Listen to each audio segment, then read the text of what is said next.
Oh yeah, sexy biscuits. Nice. Long was 1975. A YouTuber is on the rise. Reviewing games late at night and sometimes friends. But Long was 1975.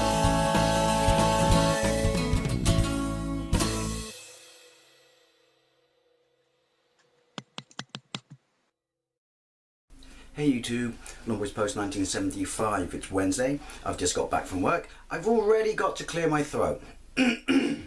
Welcome to the Wednesday vlog. Now you read the title. I'm having so much fun doing this series and getting such positive feedback, and people are suggesting systems that they know I have.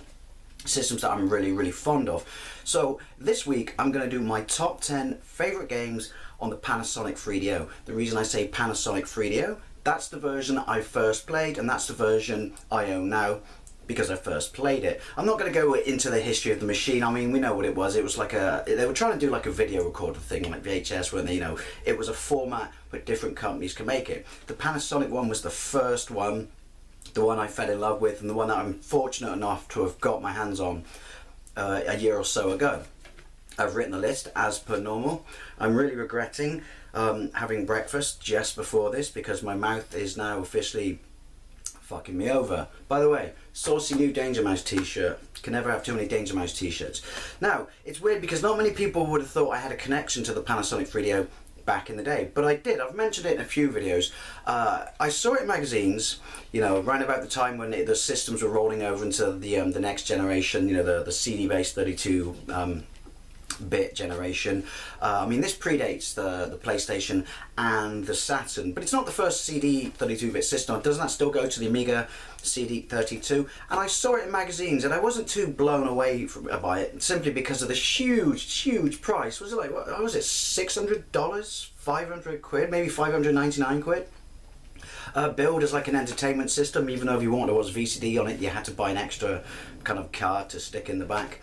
But there was one game which is where it caught my attention, and that was Super Street Fighter 2 Turbo, or if it's Japanese, was it the Grandmaster X Challenge or Grandmaster Challenge X? I don't know. Because it looked like, excuse me, all the magazines kind of said it was, but knowing now that it's not, a truly arcade perfect version. Now, we had amazing ports on the SNES, amazing ports on the Mega Drive, but being someone who simply loved and adored Street Fighter, that was the thing that piqued my interest, in the 3DO, but kind of put to one side simply because of the huge price. Then I actually got my Japanese PlayStation, which was a huge price, but even on import was cheaper than buying a 3DO, which probably leads into the fact that maybe one of the 3DO, well, did it absolutely tank? I don't know.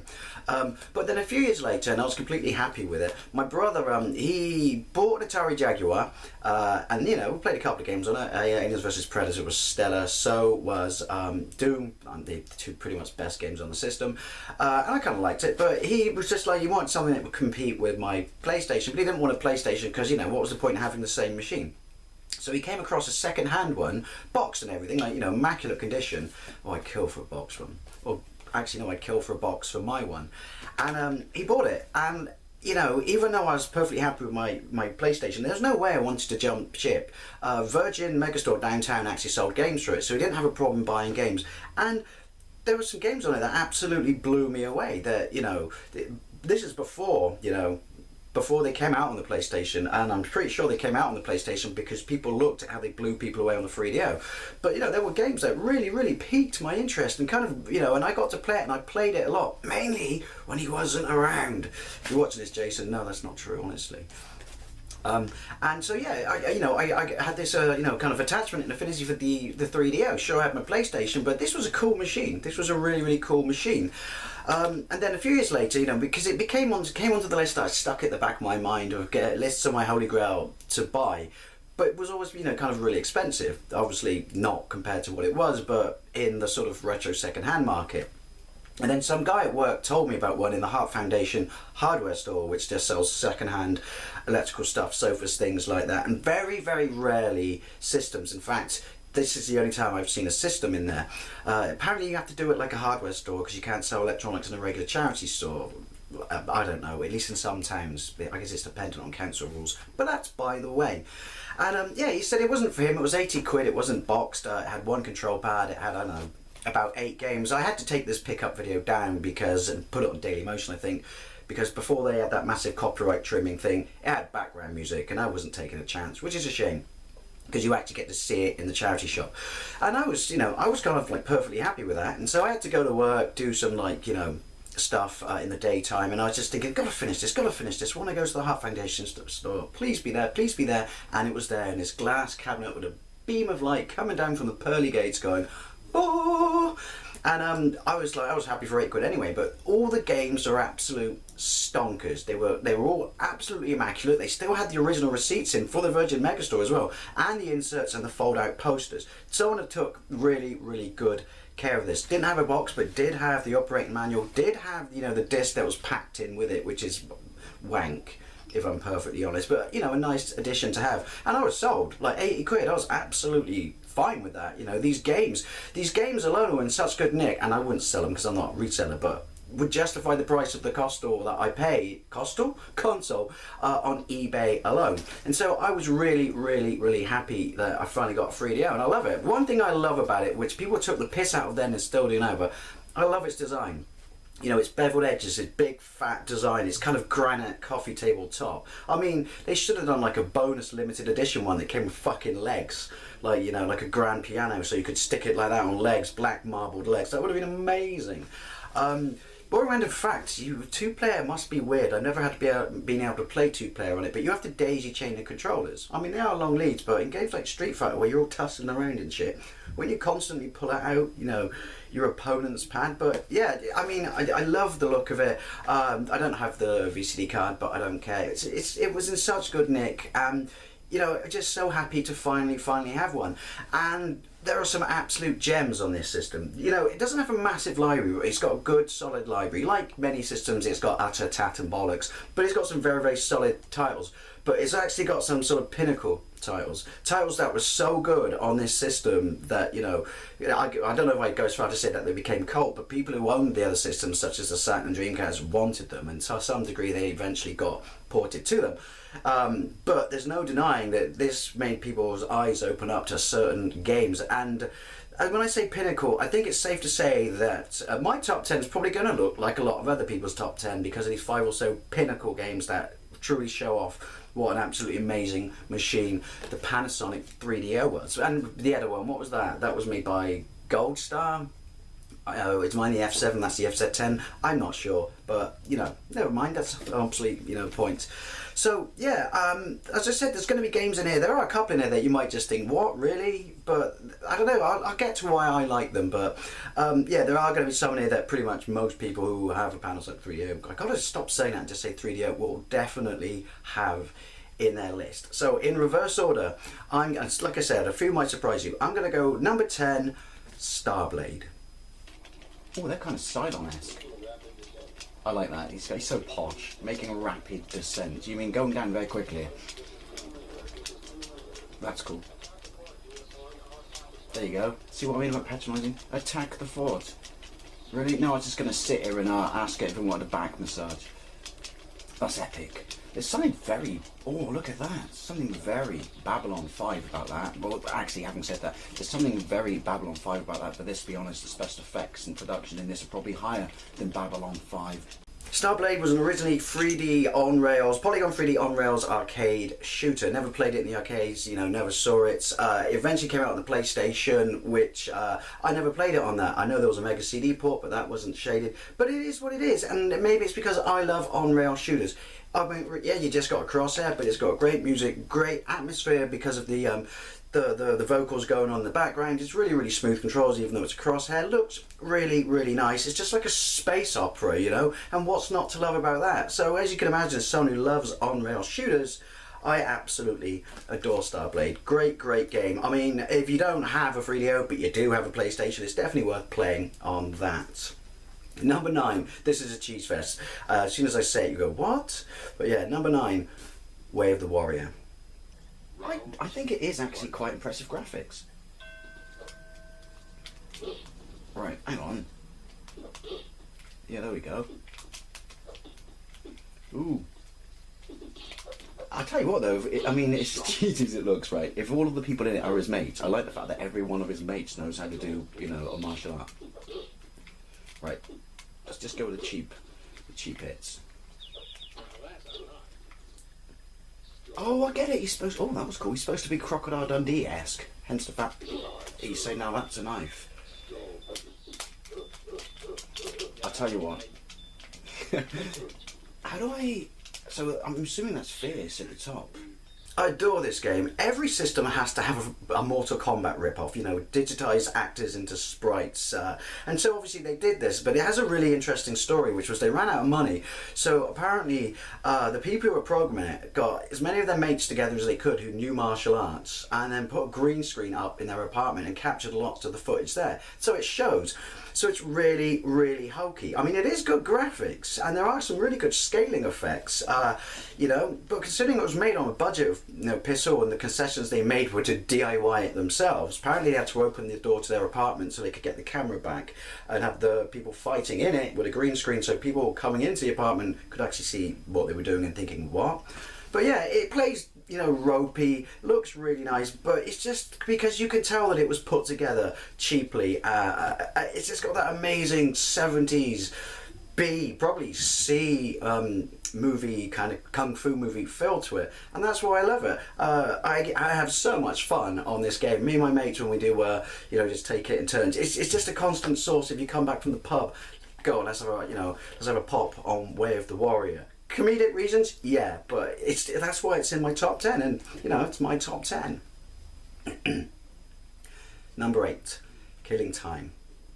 Right, so A is fire, hold B, and you can look up and down, and it is inverted, which is nice, and I got no idea what C is. I'm assuming it's open door. So yeah, it's a bit, you know, hard on the eyes, but right, so, oh, hang on, and alright. You popping back? There we go. Obi-Wan Kenobi, you're my only hope. Yeah, but you pretty much are the reason everyone on this island is dead, so why should I help you? Alright, you should probably pay attention, actually. I'm assuming it didn't do very well, even though it was remade for the PC, or you know, converted to PC and the Mac a few years later, but it would have been nice to have got some sort of follow-up or sequel, especially on, you know, more advanced, you know, hardware. Right, I mean, the 3DO wasn't really known for its first-person shooters. I guess, even though it might sound a bit weird, oh, that is cool. Probably the most playable and one that's not harsh on your eyes would be Wolfenstein. But, you know, this is trying to attempt something a lot more sort of ahead of its time, more advanced than that, if you will. I should be listening, but since we're not going to solve the mystery, I mean, I'm assuming I guess technically that counts as FMV or voice acting, so I'm going to talk over them. Besides, they're ghosts, right? Look, I just walked through Casper, how rude. Yes. I know on paper you could argue that its frame rate is terrible. It's certainly better than Doom. I can assure you that that game didn't make it into this list. But there's something about it, trying something really, really new in first-person shooters, when even though it was back then, they were getting incredibly stale. Graphically, it's not terrible because of what it does with the FMV, which is unique, especially for the time.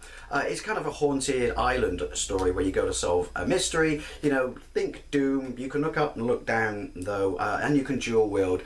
But it does this amazing thing where it tells the story because everyone on the island disappeared, and they appear in the game as FMV ghosts, and it works really, really well. And for that reason alone, I think there's a remake of it. I absolutely adore it. I don't know, it's just something, even though it's old, you know, the market was overcrowded then, so I've always been kind of in with that fact that they really did try something new. Like, how can we stand out from like Doom and, you know, Dark Forces and stuff like that? And actually, how many first-person shooters back then actually had a fully crafted story? Doesn't control brilliantly, you know, the frame rate is an issue, but if you get into it and you persevere with that, the story is so rewarding, and you know, there's some genuinely creepy moments. Number 7, FIFA International Football. Soccer, football. I'm saying football. I'm England, so I'm in the white. So, B, pass. Moving about, people. Lob. Pass. Ooh! Ooh! Back of the net. I don't know how this is going to show up. Ooh. Because it's, yeah, when they say thousands of frames of animation, I don't know. I wouldn't go that far. Lob. Volley. Oh, bollocks. Tackle. I don't know why I'm saying shit out loud, as if it's going to make any difference. There we go. Oh, sexy fucking biscuits. Look at that. This was the fully, and this is why it's in here, fully first 3D version of FIFA.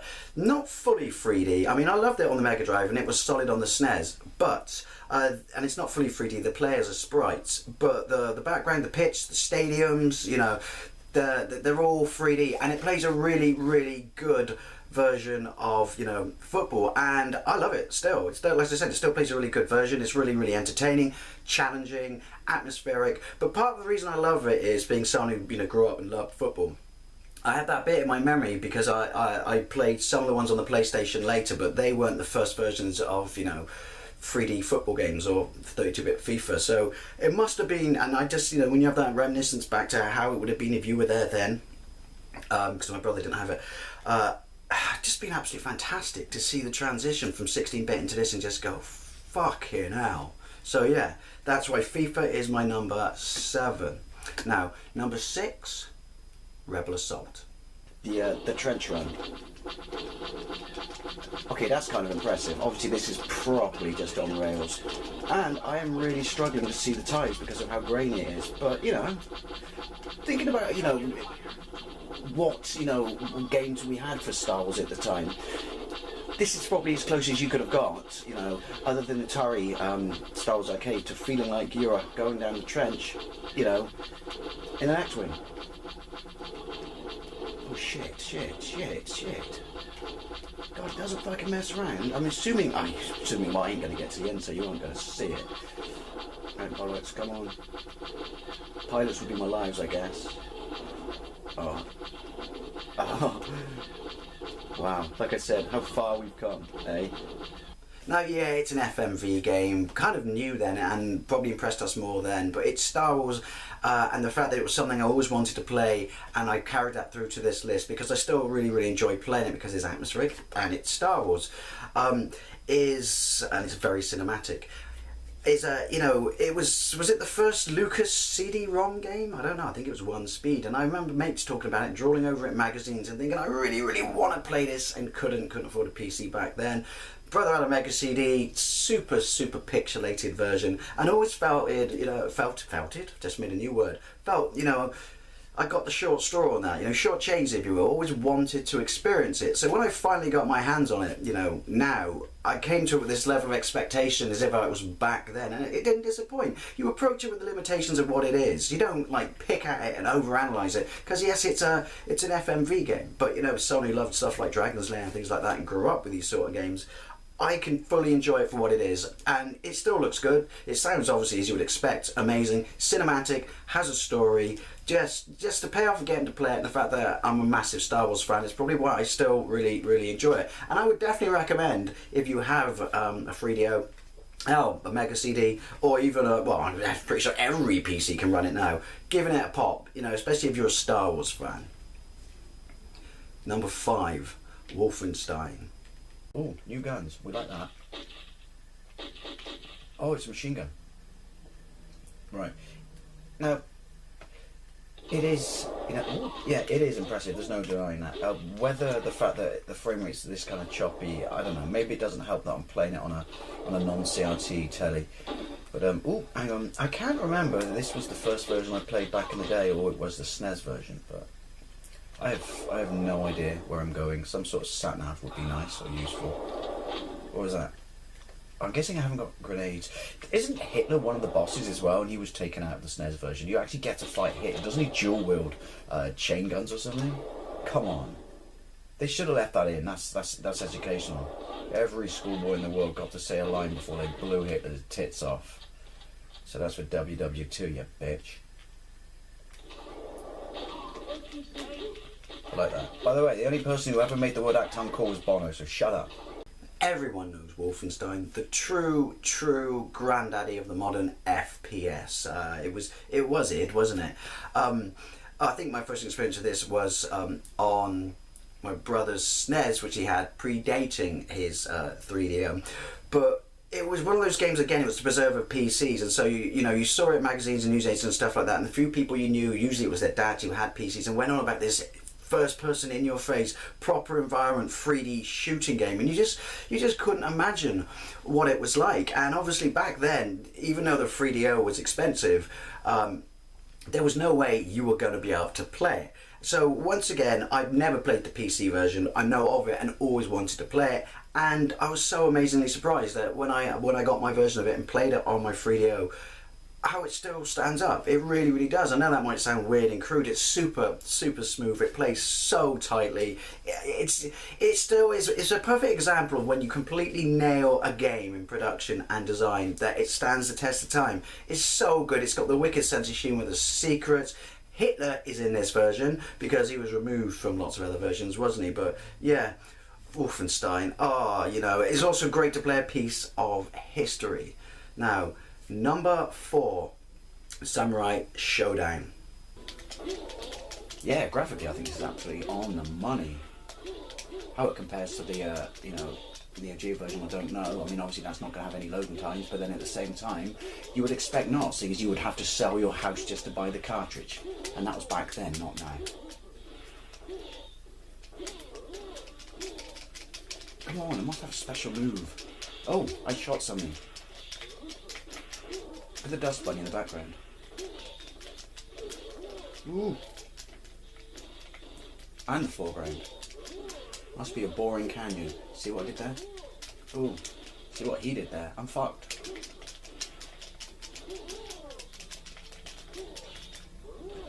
New. I could never get my head around the mechanics. Ooh. Was that me? I can never get my head around the mechanics for like the special moves in the SNK fighters. Alright, I'll just see if I can beat this guy and I'll call it quits. Oh wow, look at that. My chopper's massively impressive. Obviously originally an arcade game by SNK. Then it was ported to the Neo Geo home system. I played it in the arcades, I absolutely loved it. So I was always really, really disappointed because I think I first played it on the SNES. My brother didn't have it on his 3DO. Then played it on the Mega Drive and is it Samurai Spirit as well?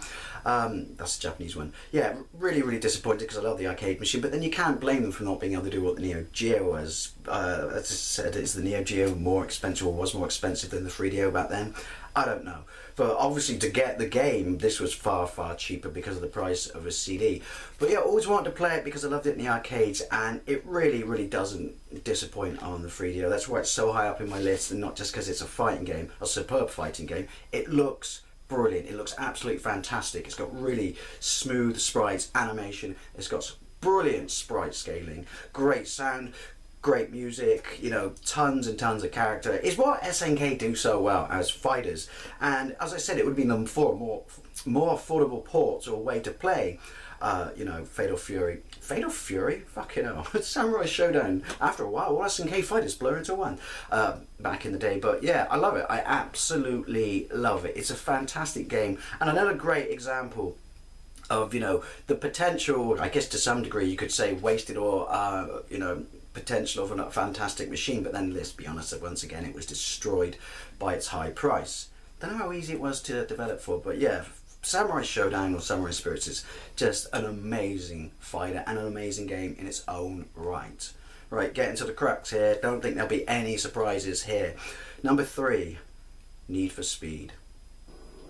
Alright, so this is a 1-on-1 race. So I am in a Diablo and I'm inside the car. So A is accelerate. You've got to put it in gear to start, which is right bumper. I do like that effect. And because it's an automatic, if you press left bumper, you go into neutral, then you press left bumper again, you go into reverse. Right. Now, one thing that I've always loved about this game, which, I think this was the first sort of proper, 32-bit home racer. Is that the old bit? Oh shit. On, 32-bit consoles before Ridge Racer. because obviously Ridge Racer was probably out in '94 in the arcade. So yeah, this is a one-on-one race. You got to outrun the old build. But yeah, the reason I like this is the cars are really, really weighted and really, really heavy. They waddle a little bit.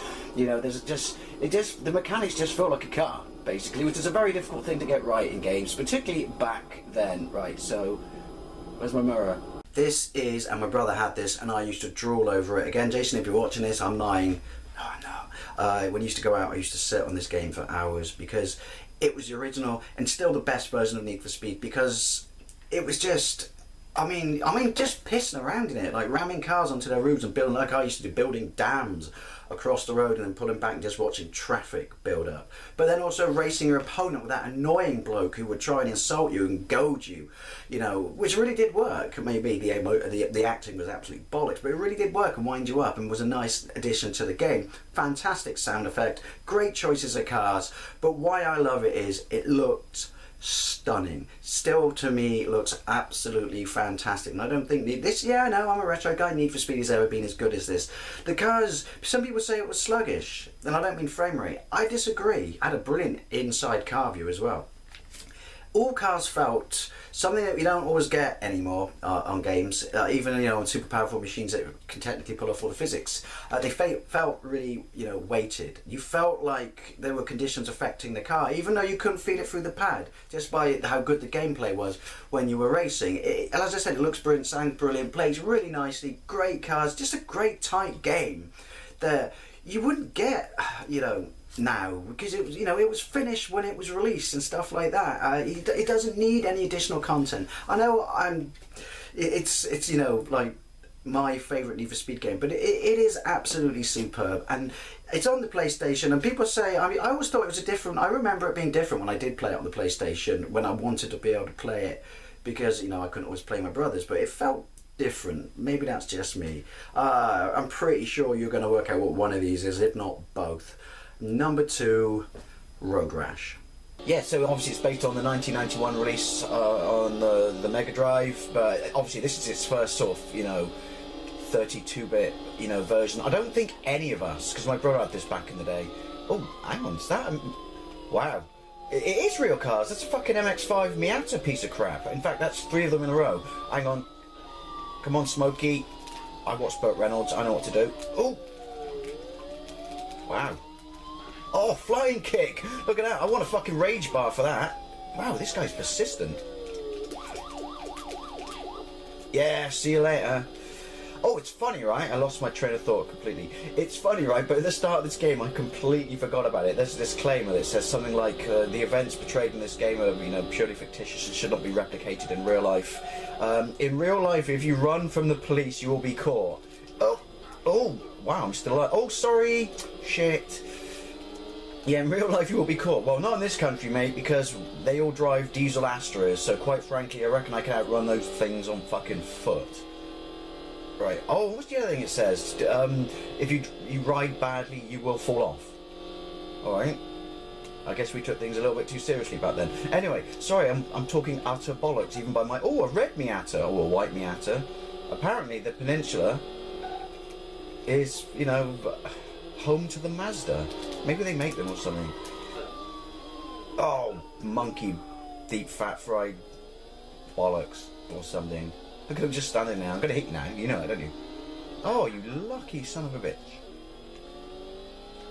The first version of a game that, you know, created a genre, created a franchise, one of the most beloved franchises ever that definitely needs to come back. Really, truly impressed you with its visuals, its original gameplay, its amazing actual real band soundtrack, you know, the frame rate, how smooth it was. What's not to like about gutting the tits off your bike through, you know, the countryside, through, you know, downtown with actual traffic, you know, pedestrians and stuff like that, while trying to beat all your opponents. Please ignore my dog.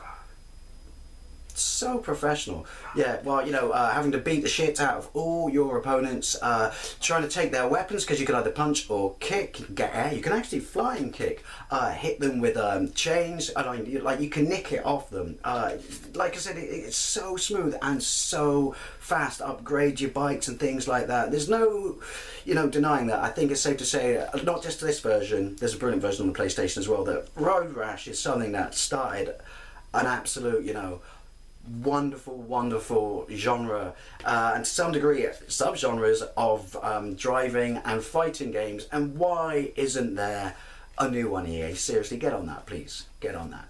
Now, number one, yeah, you know me, you probably have guessed it, and that would be Super Street Fighter 2. So cool, man. Look at it. Come on, come on, come on.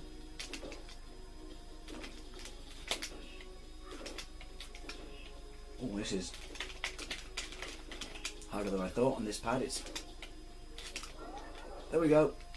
Oh, death by thigh. Kind of enjoyed that.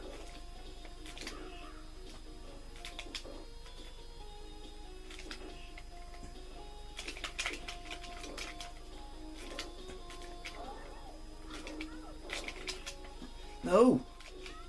Oh, that works. I just want to dragon punch you. Break out the chucks. Yeah, sexy biscuits. Look at that bad boy. This, as I said at the start of the video, I absolutely drooled over when I saw it in the magazines, and that's kind of was, you know, the gutter to me, which is, I want to play this. I love Street Fighter. Street Fighter is my life. You know, I imported it on my Super Famicom in '92 and paid 75 quid for it. And so to be able to play, you know, what you know was, well, they said at the time, you know, now it wasn't, but what was basically an arcade perfect port, you know, and it had a Kuma in it like that, and the rejigged graphics and characters and stuff like that. That was, it was, you know, like I just had to be able to have it, to be able to play it, and to have it. So finally getting my hands on it after all these years, and it's a no-brainer if anyone's done a haptics, because it is Capcom, isn't it? So it's a no-brainer that it's going to be high up in the list, probably everyone's list, because the power, 32-bit power to do that game is, you know, when it had only ever been experienced in 16-bit meant it was going to be something special, and it is. Even though you've only got access to 5 buttons as such, there was a 6-button pad, super expensive, but it played really tight. Never played it daisy chaining, as I said, so I don't know how that works going like that. But it looks absolutely phenomenal. Graphics, you know, are brilliant. The backgrounds are brilliant. That's where it differs from the arcade, I believe. The animation, you know, the way the fighters all, you know, like move and look. It just, you know, exudes arcade perfection. And as you know, I love Street Fighter. I keep saying that, but it's probably one of my favorite versions of Street Fighter 2. Just absolutely fantastic, and you know, probably the first true up there-ish arcade home port. And again, you know, like that love affair you have with something when you're a kid, especially being more increased when you were denied it by price, it made it an even more bittersweet experience when I finally got my hands on it. So this was my top 10 3DO games. I know some people will be quite surprised that the 3DO is one of my favourite systems. I think, as I've said many times, the fact that I was denied being able to have it, you know, and then when my brother had it, I've just got this, you know, attachment to it, and so it always stayed with me and was always up there for me to be able to buy, you know, get my hands on. And when I finally did, you know, the penny dropped, and I'm loving it. I'm absolutely loving it. You know, I've got way more than that. I've got a whole bunch of unlisted 3DO gameplays on my channel that you will get to see eventually, but this is my top 10 favourite list. Those of you lucky enough to have one, I'd love to know what yours are. Anyway, thank you very much for watching, and I'll see you later.